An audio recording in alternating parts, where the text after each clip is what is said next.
The entire basis of it is centered around the belief that getting organized is good for your overall physical and mental health, and being organized is a catalyst for healthier living. So when most people think of wellness, they think exercise, nutrition, sleep, those are the areas they think of. But I do argue that being organized is also part of the wellness equation, because it's something that you do for yourself that enhances the quality of your life in different ways for different people.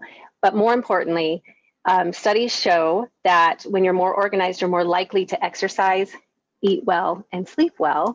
And so organizing is really a basic component to wellness and just the foundation of wellness. And there have been lots of studies on taking organizing and looking at the health benefits and just life improvements. And you can think of some of like the really obvious ones would be eliminating dust and mold, tripping hazards, fire hazards, those kind of things.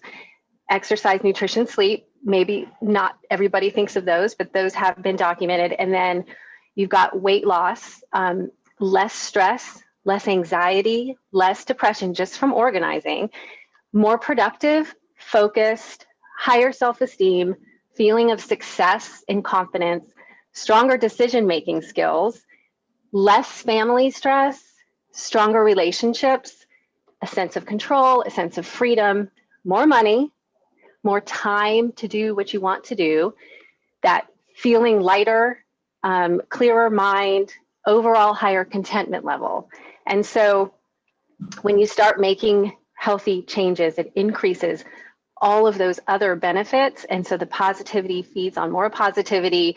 And then when you're happier, you're nicer to those around you, they're nicer to them, and so on and so on. So I just love this ripple effect. It's like that smile project, you know, it's just, it's the positivity of it all. And it all starts with organizing. And I just think that basically organizing is like this mood boost, and it just has far reaching benefits in your life.